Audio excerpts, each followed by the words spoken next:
must speak.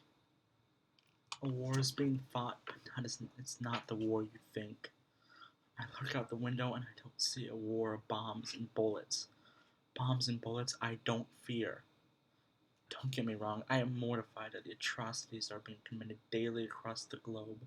Men, women, and children dying for at best a twisted faith, and at worst a cruelty mankind has been so unfortunate to grow accustomed to. But this now keeps me up at night. Bullets and bombs do not force me from my stupor to speak. It is an altogether different war, with the same casualties, but fought in a very different way. I look out the window and I see a war being waged by the land of the free and the home of the brave against those who desire freedom and are brave enough to seek it. I look out the window and see the so-called great melting pot firmly rejecting those who desire to join that proud tradition. A nation of immigrants turning away some of the most needy immigrants in history. Oh, how cruel irony can be. I am called to speak as a Christian, as an American, and as a human being against the turning away of the thousands of Syrian refugees forced from their homes by war and bloodshed, making desperate journeys where there is no guarantee they'll survive. All of this just to be turned away. Despicable. At least the demons of ISIS have the courage to kill their victims in person. I am ashamed of what my country is doing, and as a patriot, I must speak up against it.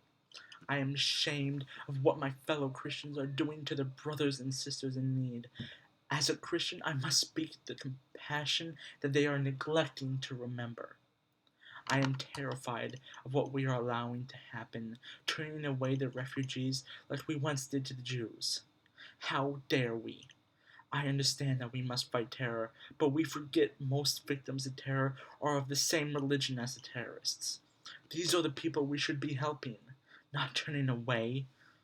I look out the window and I am not afraid of bullets. Bullets just kill. I am afraid of what we are turning into, twisting our very souls and shattering our humanity when we turn away these refugees. That is a fate worse than mere death. My heart breaks when I think about what our children and grandchildren will say when they look back at us. I do not want my child to have to hang his head in shame because I allowed xenophobia to reign supreme while I stood idly by.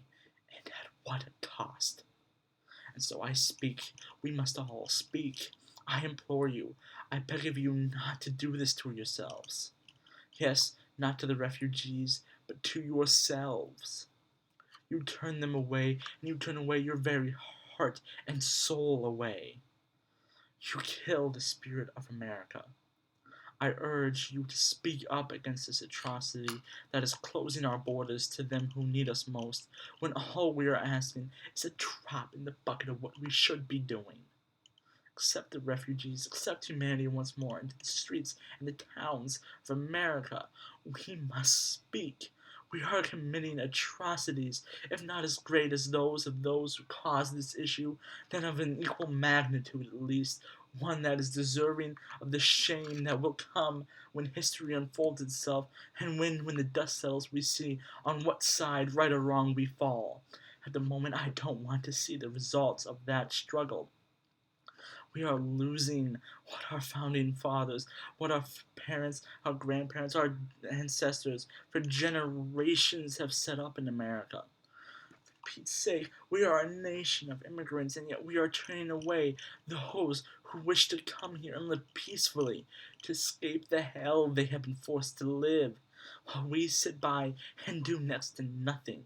They ask one thing: to set up home in our country alongside us, to send their kids to school where we send our kids to school. And yet, what do we say? We do not say, yes, of course, it's the least we can do. We say, no, go back, even though there's nowhere to go back to. We are killing them in essence. If not physically, then we are allowing them to be killed elsewhere by someone else. It's the same thing with the same results. I get the fear. Terrible things have been wrought. Thousands have died, hundreds in Paris alone. There are men, women, and children dying because of the struggle. But we are punishing the victims here. That's all we're doing. We're playing right into the hands of those who terrorize these people, who attempt to terrorize us. By turning them away, we are helping those who wish for terror and fear and hatred to reign in this world. And so we must speak out against it once and for all. We must speak. If we can't do that, I am ashamed to think of what else we will allow to happen on our watch. We are not fighting a war against the people. We are fighting a war against a few, a slim few who disgrace the name of their religion, disgrace the name of their nations, and thus we are punishing the many by turning these refugees away. It makes no sense. We are hurting so many, and yet we find it okay because we are protecting our own. Who is our own? 100 years ago, many of those who are denying these immigrants had their ancestors come to America as immigrants themselves. Oh, what hypocrisy lies here. I am a patriot. I am a proud American. And so I must speak up against the wrongs our country is committing as an American. I strive to make my country a great one, and by denying these refugees, we are going down in history as the wrong. It is a dark day in America indeed when we turn away those who we can so easily help. For the mere reason that we are xenophobic, Islamophobic, because they speak a different language than us, because they look different than us, because they have the same religion and the same faith as a few who commit terrible atrocities. So many of my own faith have done terrible, terrible things. And yet there's not a war being waged against my faith, like we are waging against Islam. I don't know what to say. I run out of words, and that's why I asked you to speak. To fill the gaps, to echo me, to move the conversation forward. Build upon the tears and build hope from where there is suffering. We must speak. The civil rights movement did not end with Martin Luther King. It continues each day as long as we are committing atrocity against the civil rights of all.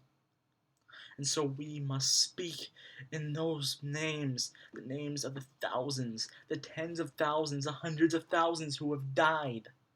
We must at least allow the few who have been fortunate enough to make it to our borders to enter.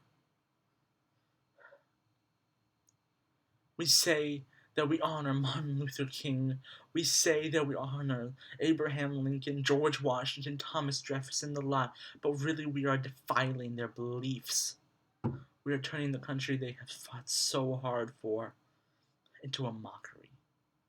We must speak in their names, the names of all who wish for freedom and peace to reign throughout the land. So speak in whatever form you may, speak in whatever language you can speak. Speak it. Speak it on the rooftops. Speak it to private. Even if you only speak it to yourself, speak. And not let the silence reign.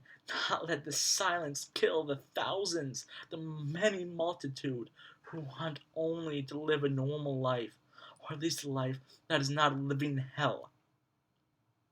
We play right into the hands of those who would kill us by keeping silent. And so I speak. So we must all speak.